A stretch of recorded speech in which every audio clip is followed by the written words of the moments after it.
देहरादून में प्रशासनिक भवन का सीएम धामी ने किया लोकार्पण। सीएम धामी ने कहा, पुलिस व्यवस्था को दुरुस्त करने के लिए सरकार का प्रयास जारी।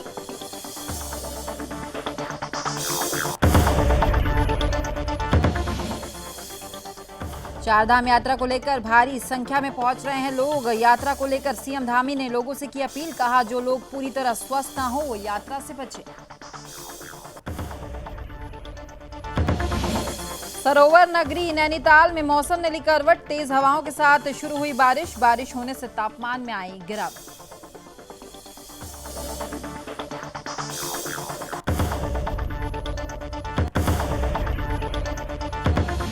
हरिद्वार में बायोमेट्रिक राशन वितरण प्रणाली शुरू। जिला पूर्ति अधिकारी ने दी जानकारी। राशन की दुकानों को किया गया है ऑनलाइन। लोगों को राशन मिलने में होगी सुविधा।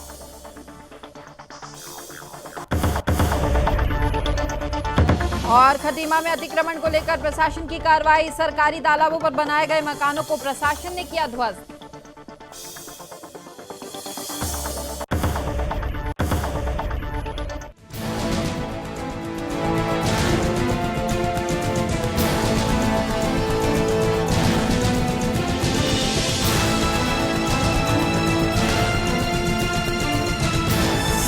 आप देख रहे हैं सुदर्शन न्यूज। नमस्कार, उत्तराखंड विशेष देख रहे हैं आप और मैं हूं आपके साथ स्मारिका ठाकरे। बुलेटिन की शुरुआत करेंगे। उत्तराखंड के सीएम पुष्कर सिंह धामी ने राजधानी देहरादून के झगरा स्थित IRB 2 के प्रशासनिक भवन का लोकार्पण किया है। इस दौरान सीएम धामी ने कहा कि राज्य में 2 इकाइयां IRB की स्थापना है। अब तीसरी का दर्शन जिला चमोली में स्थापित के प्रयास किए जाएंगे। मुख्यमंत्री पुष्कर सिंह धामी ने आगे कहा कि झाझरा में एक अच्छा भवन बना है और साथ ही सीएम धामी ने यह भी कहा कि पुलिस व्यवस्था को दुरुस्त करने के लिए सरकार की तरफ से हर संभव जो प्रयास है वो लगातार अब किया जा रहा है।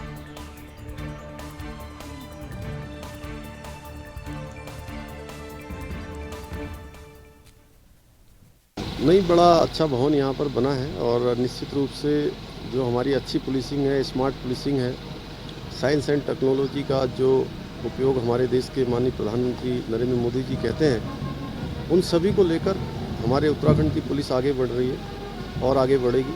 आगे ऐसे और भी अन्य भवन हैं, हमारे अन्य थाने हैं, चौकियाँ हैं, वो सभी अच्छे हों, ठीक प्रकार के हों, स्वच्छ हों, सब में अच्छी व्यवस्थाएं हों। उसके लिए हमारी सरकार पूरी तरह से कृत संकल्पित है। मैन पावर बढ़े, उसके लिए अभी 1700 पुलिस के जवानों की भर्ती प्रक्रिया हमारी चल रही है और आगे चलकर इसको और बढ़ाएंगे। IRB की 2 बटालियन अभी काम कर रही है, एक देहरादून में और रामनगर में। इसका विस्तार करने की भी हमारी योजना है। निकट भविष्य में हम गैरसैंण में इसको तीसरी बटालियन के रूप में भी जो है स्थापित करने की ओर सोच रहे हैं। तो वहीं चारधाम यात्रा शुरू हुए अभी कुछ ही दिन हुए थे और अब तक लाखों लोग उत्तराखंड पहुंच गए। ऐसे में 4 यात्रा मार्गों की व्यवस्था पूरी तरह से चरमरा गई है। इतना ही नहीं, सड़क मार्गों से लेकर यात्रा के पैदल रास्तों में अब तक कई लोगों की जान भी जा चुकी है। लोगों के भारी भीड़ को देखते हुए उत्तराखंड के सीएम पुष्कर सिंह धामी ने लोगों से अपील की है और सीएम धामी ने कहा कि जो लोग पूरी तरह से स्वस्थ नहीं हैं वो इस यात्रा से बचें। इसी कड़ी में विपक्ष ने चारधाम यात्रा पर हो रही मौतों और व्यवस्थाओं पर सरकार पर हमला बोला है। चारधाम यात्रा पर रोजाना लाखों लोग आ रहे हैं, जिनकी संख्या प्रतिदिन बढ़ती ही जा रही है, जिससे यात्रा मार्गों से लेकर चारों धामों में व्यवस्थाओं की भारी कमी देखी जा रही है। जगह जगह घंटों जाम से लेकर रुकने तक की दिक्कतें लोगों को हो रही है। यात्रा मार्गों से लेकर चारों धाम में अब तक 28 लोग अपनी जान गंवा चुके हैं। इसी क्रम में मुख्यमंत्री पुष्कर सिंह धामी ने कहा कि पिछले 2 साल से यात्रा बंद होने के कारण अचानक इस बार ज्यादा भीड़ हो रही है। उन्होंने चारधाम यात्रा पर आने वाले श्रद्धालुओं से आग्रह किया है कि जब तक उनके रुकने और खाने की पहले से व्यवस्था ना हो तब तक यात्रा करने टाल दें, क्योंकि चारों धामों में समिति संसाधन है और साथ ही पहले से बीमार लोग यात्रा ना करें। साथ ही जो लोग आ रहे हैं वो अपना स्वास्थ्य चेकअप करने के बाद ही आएं और रजिस्ट्रेशन जरूर करवाएं।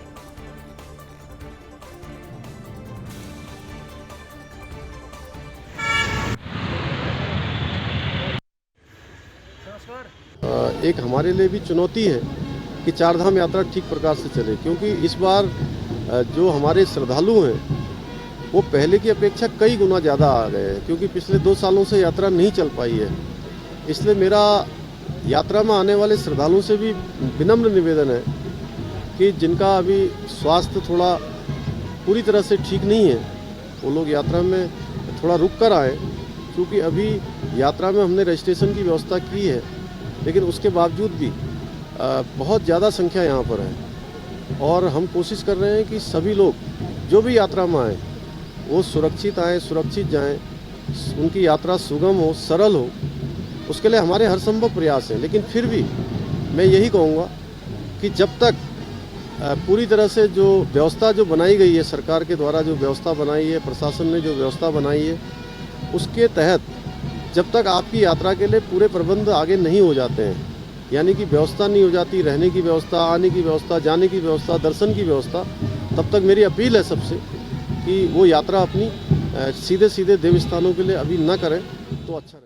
तो चलिए खबरों में आगे बढ़ेंगे। सरोवर नगरी नैनीताल और उसके आसपास सुबह से ही आसमान में घने बादल अब मंडराने लगे हैं। कोहरे से भी दिन के समय ही शाम जैसा दिखाई देने लगा है। इसी क्रम में लगभग 2 बजे के आसपास मूसलाधार बारिश भी हुई है। बारिश होने से जनजीवन पूरी तरह से अस्त व्यस्त हो गया। तो वहीं बारिश के कारण ठंड में भी इजाफा होने लगा है। स्थानीय लोगों के साथ साथ पर्यटकों ने भी ऊनी वस्त्र धारण करने शुरू कर दिए हैं। आपको बता दें कि जहां मैदानी क्षेत्रों में भीषण गर्मी पड़ रही है, तो वहीं सरोवर नगरी और उसके आसपास मौसम का मिजाज बिगड़ने से ठंड लगने का एहसास ज़्यादा हो रहा है। बारिश के चलते स्कूल से आने वाले बच्चों और घर से बाहर निकलने वाले लोगों को काफ़ी दिक्कतों का सामना भी करना पड़ रहा है। जो पर्यटक घूम रहे थे वो भी इधर उधर बारिश से बचते हुए इधर उधर शरण लेते हुए दिखाई दिए। बारिश के पानी के सड़कों में बहने के चलते लोगों को भारी परेशानी अब झेलनी पड़ रही है।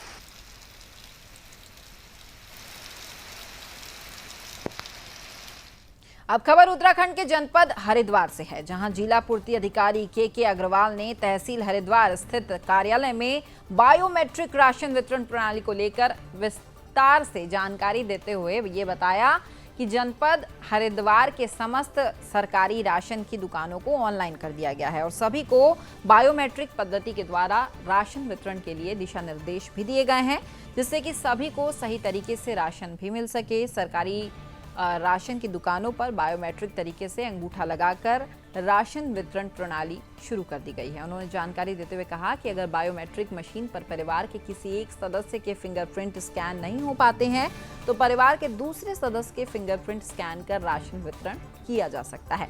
उन्होंने आगे कहा कि इस प्रणाली से राशन वितरण करने में ट्रांसपेरेंसी के साथ साथ राशन वितरण भी हो सकेगा। उन्होंने जानकारी देते हुए कहा कि अब तक कहीं से किसी प्रकार की कोई शिकायत प्राप्त नहीं हुई है।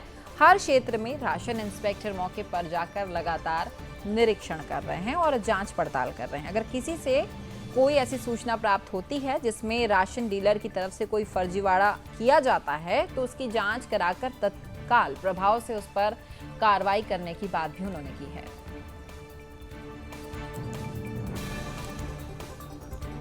हमने जो है सारी अपनी जनपद की जो है समस्त उचित दुकानों को जो है ऑनलाइन किया है और सभी को बायोमेट्रिक और जो है लैपटॉप उपलब्ध कराए हैं। जिनको बायोमेट्रिक और लैपटॉप उपलब्ध नहीं करा पाए तो उनको हमने पॉज मशीनें उपलब्ध कराई हैं और सबको ये व्यवस्था की है कि सभी कार्ड धारकों को जो है बायोमेट्रिक लगा के, अंगूठा लगा के और उससे राशन मिले।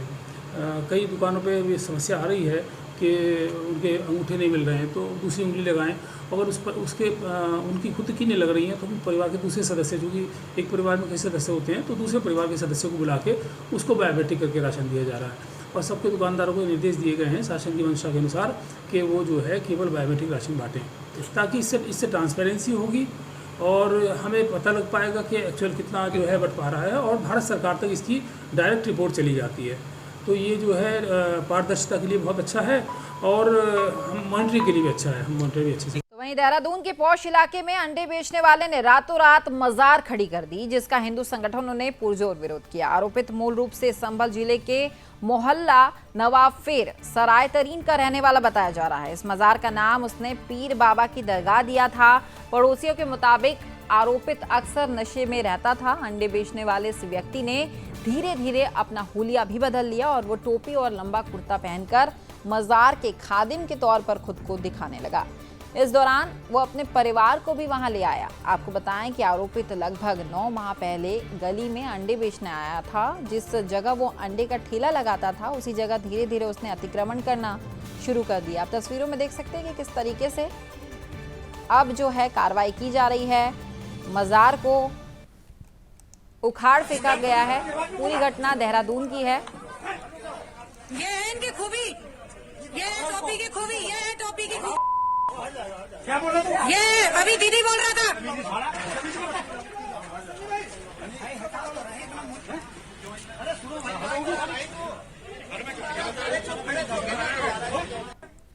अब खबर जनपद उधम सिंह नगर के खटीमा से है, जहां खटीमा के मझोला गांव में हाईकोर्ट के आदेश के क्रम में सरकारी तालाबों से अतिक्रमण हटाने की कार्रवाई में प्रशासन की तरफ से 3 मकानों को ध्वस्त कर दिया गया।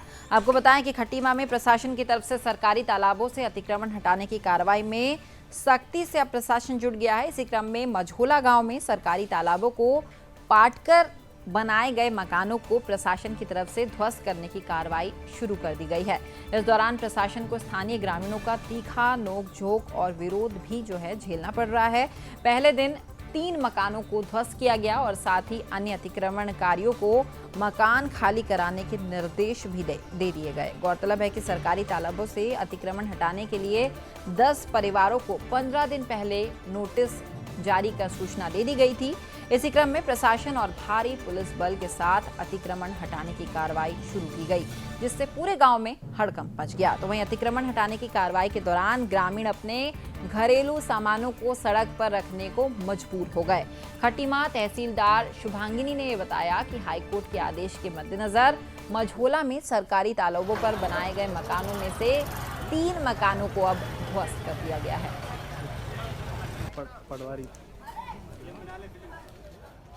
हमारा एक सरकारी तालाब है। माननीय हाईकोर्ट के भी आदेश है कि जो भी तालाब हैं अगर अतिक्रमण उनमें है तो उनको अतिक्रमण मुक्त किया जाए। तो उसी प्रक्रिया के मद्देनजर मझोला में जितने भी तालाब मकान बने गए हुए हैं उनमें से 3 मकानों को कल ध्वस्तीकरण कर दिया गया और बाकी मकान वालों से उन्हें बोला गया कि मौके पर वो सारा अपना जो सामान है वहाँ से ले जाएँ और उन्हें खाली कर दें। हमारे पास 31 तालाब जो हैं अभी सूचना राजस्व निरीक्षकों के माध्यम से हमें मिली है और उनमें से जो भी अतिक्रमण युक्त तालाब है उन्हें कोशिश की जा रही है कि जल्द से जल्द उन्हें खाली कराया जाए और उनको पुनः जो उनकी संरचना थी वो पहले वाली यथावत।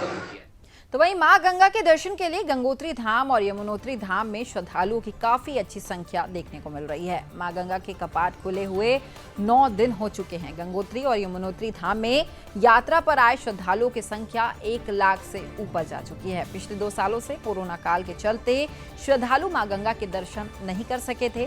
वो इस बार सभी धामों के दर्शन कर रहे हैं। 2022 में कोरोना के मामले जो हैं वो कुछ कम हो चुके हैं, जिस कारण श्रद्धालु काफी संख्या में मां गंगा के दर्शन करने गंगोत्री धाम अब पहुंचने लगे हैं।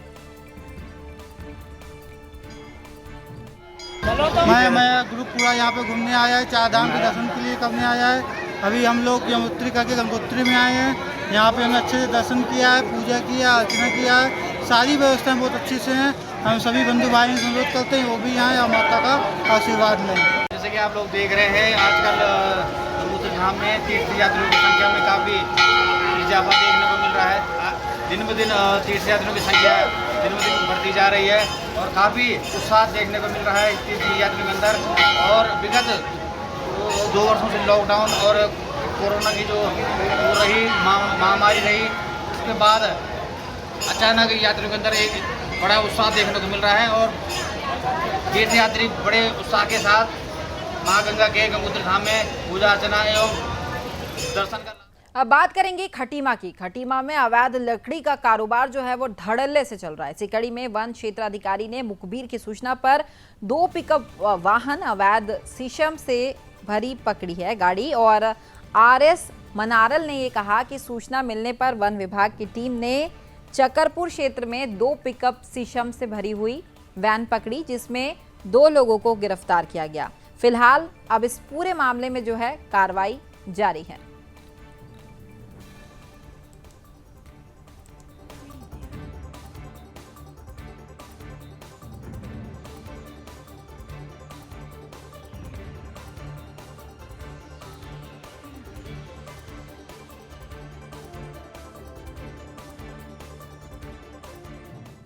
तो तो वहीं जनपद पौड़ी जिले के तहसील सतपुली के अंतर्गत राष्ट्रीय राजमार्ग पौड़ी कोटद्वार पर केसरपुर के निकट बिना अनुमति के संचालित आरजीबी कंपनी का हॉट मिक्स प्लांट को उप जिलाधिकारी सतपुली संदीप कुमार ने सीज कर दिया। इसी कड़ी में उप जिलाधिकारी संदीप कुमार ने राष्ट्रीय राजमार्ग पर स्थित केसरपुर के निकट अवैध रूप से चल रहे हॉट मिक्स प्लांट का निरीक्षण भी किया, जहां बिना अनुमति के चल रहे हॉट मिक्स प्लांट को सीज कर दिया गया और साथ ही अवैध रूप से भंडारण कर एकत्रित किए गए डस्ट और ग्रीट को भी सीज कर लिया गया। उप जिलाधिकारी सतपुली संदीप कुमार ने ये बताया कि सतपुली तहसील के अंतर्गत राष्ट्रीय राजमार्ग पर केसरपुर के निकट जिलाधिकारी की अनुमति के बिना अवैध रूप से संचालित आरजीबी कंपनी का हॉट मिक्स प्लांट सीज कर दिया गया है। उप जिलाधिकारी ने आगे कहा कि यह हॉट मिक्स प्लांट पिछले 2 महीनों से बिना अनुमति के संचालित किया जा रहा था। इस मौके पर प्रभारी तहसीलदार सतपुली सुविधा डोभाल और सर्वेक्षक खनन विभाग बालकृष्ण बहुगुणा भी मौजूद रहे।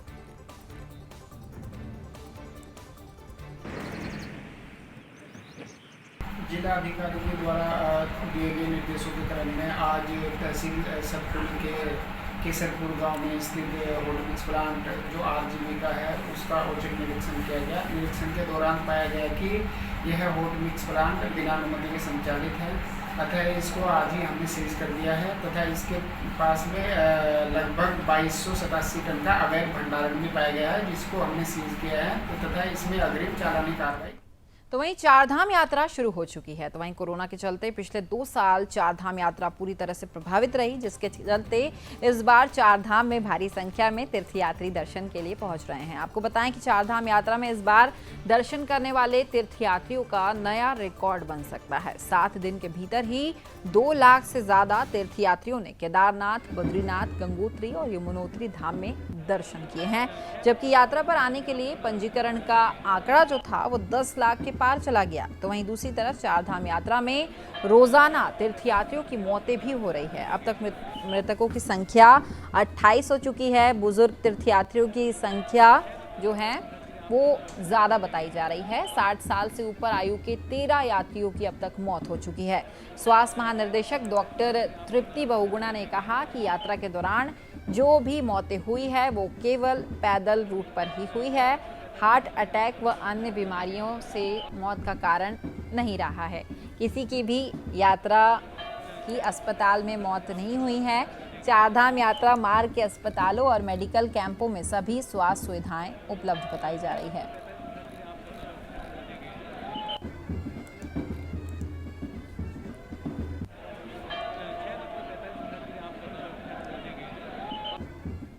तो वहीं चंपावत उपचुनाव में सीएम पुष्कर सिंह धामी के सामने मैदान में उतरी कांग्रेस प्रत्याशी निर्मला गहतोड़ी ने अपना नामांकन दाखिल किया है और सीएम धामी 9 मई को अपना नामांकन कर चुके हैं। आपको बताएं कि चंपावत उपचुनाव में कांग्रेस प्रत्याशी निर्मला गहतोड़ी ने बेहद सादगी के साथ नामांकन पत्र दाखिल किया। पर्चा जमा करने के अंतिम दिन बुधवार को उन्होंने निर्वाचन अधिकारी हिमांशु कफटलिया के समक्ष नामांकन पत्र भी भरा। इस सीट पर टनकपुर के दीपक बेलवाल और पिथौरागढ़ के हिमांशु ने भी निर्दलीय प्रत्याशी के तौर पर नामांकन कराया है। इससे पहले बीजेपी के प्रत्याशी मुख्यमंत्री पुष्कर सिंह धामी और सपा के प्रत्याशी मनोज भट्ट भी अपना नामांकन भर चुके हैं। 8 साल तक जिला अध्यक्ष रहने के बाद कांग्रेस की प्रत्याशी बनी निर्मला गहतोड़ी ने नामांकन पत्र जमा करने से पहले तहसील परिसर में स्थित मंदिर में पूजा अर्चना कर भगवान का आशीर्वाद लिया।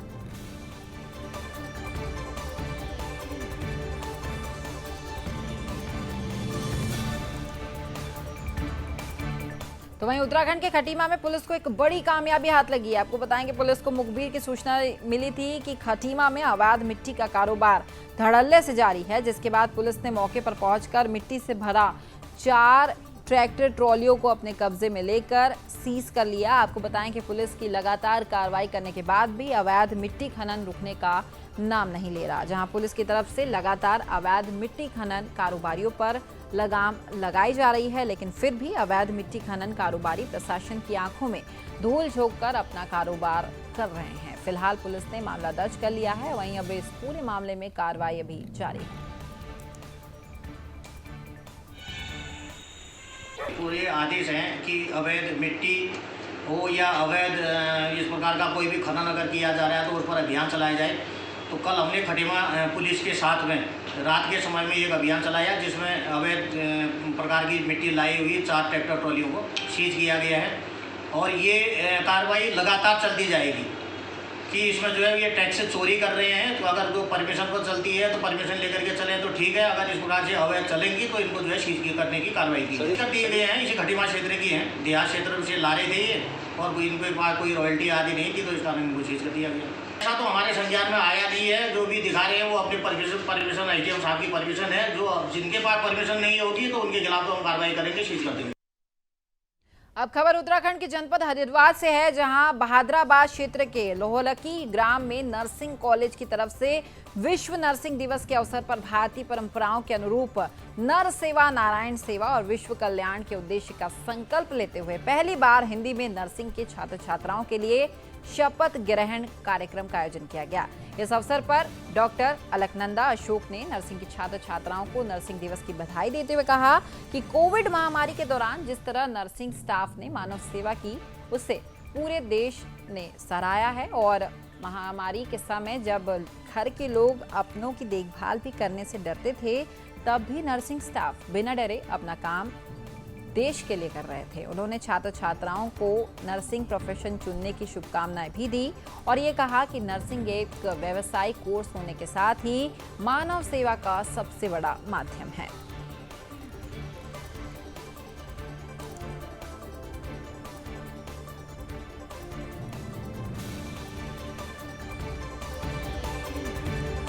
अब फिल्म्स इंटरनेशनल डांस और मॉडलिंग प्रतिभागियों को फिल्म में अभिनय का मौका मिलने वाला है। 14 से 25 आयु वर्ग के प्रतिभागियों के लिए हाल ही में फाइनल मुकाबले का आयोजन भी किया गया, जिसमें विजयी प्रत्याशियों को फिल्म इंटरनेशनल उनको फिल्मों में मौका देकर उनके कैरियर को संवारने में मदद कर रहा है। इस मौके पर धर्मनगरी हरिद्वार, देहरादून, ऋषिकेश, सहारनपुर के प्रतिभागी जो थे वो मॉडलिंग डांस में अपनी कला को प्रदर्शित करने पहुंचे। तो वहीं प्रतियोगिता में शामिल होने वाली प्रतिभागियों को पुरस्कृत करने के साथ ही फिल्मों में अब मौका भी दिया जा रहा है।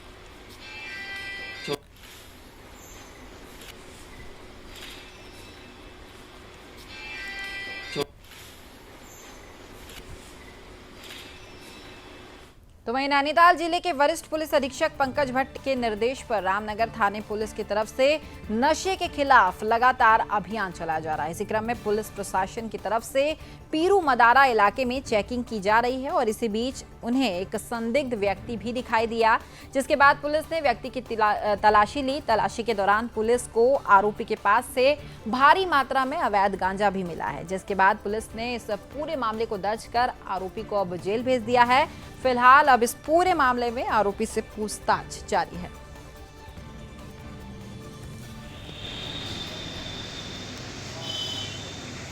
क्योंकि पुलिस आज दिन में गश्त पर थी, मुखबिर खास की सूचना पर पता रसी सुरागशी के दौरान एक व्यक्ति राजवीर सनत छोटे निवासी पीरू मदारा को गिरफ्तार किया गया, जिससे करीब 2 कट्टों में 30 किलोग्राम गांजा बरामद हुआ है, जिसको गिरफ्तार कर जेल भेजा जा रहा है, जिसकी अनुमानित कीमत करीब 3 लाख होगी।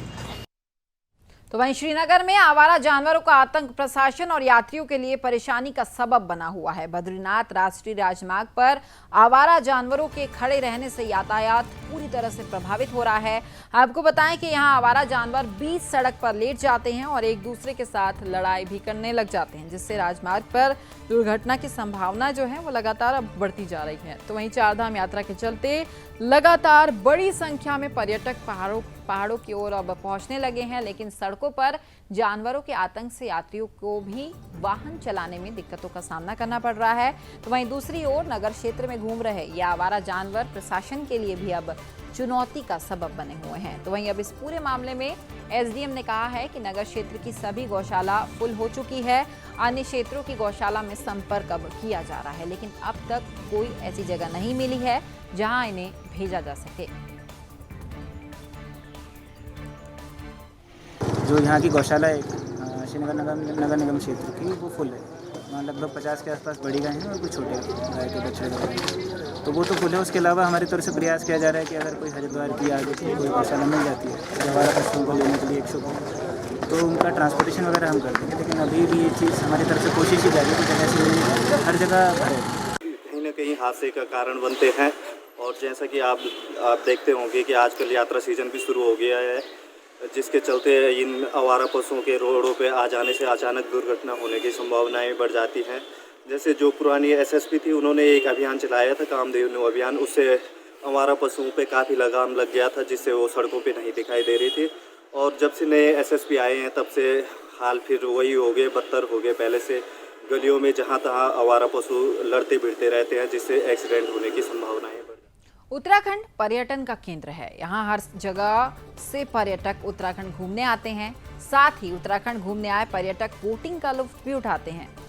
इसी क्रम में टिहरी में तेज तूफान के चलते कोटी कॉलोनी में टिहरी बांध की झील किनारे स्थित बोटिंग पॉइंट में अफरा तफरी मच गई। आपको बता दें कि टिहरी घूमने आए पर्यटक बोटिंग करते हुए पानी के तेज बहाव में फंस गए। इस दौरान लहरों में फंसे 4 पर्यटकों को एक बोट चालक ने अपनी जान जोखिम में डालकर बहुत मुश्किल से बचाया। तूफान के कारण आसपास में टकराने से बोटों को भारी नुकसान भी पहुंचा है, लेकिन गनीमत ये रही कि पर्यटकों को बचा लिया गया।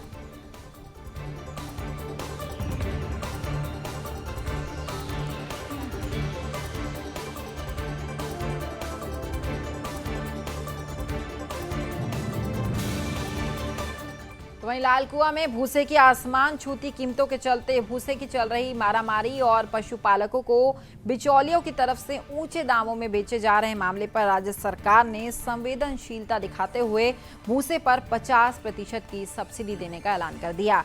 आपको बताएं कि दुग्ध समितियों के माध्यम से घर तक आधी कीमतों में भूसा पहुंचाने का ऐतिहासिक निर्णय जो है वो लिया गया है।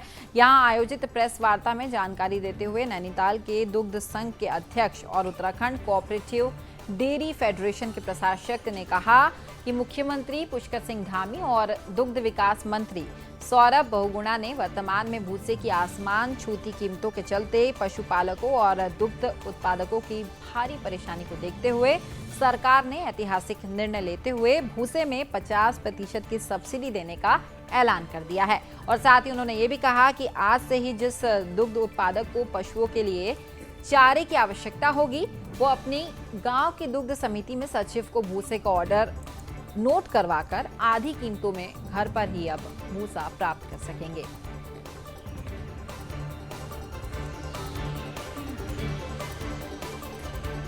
तो फिलहाल इस बुलेटिन में इतना ही। देखते रहिए सुदर्शन न्यूज। जय हिंद।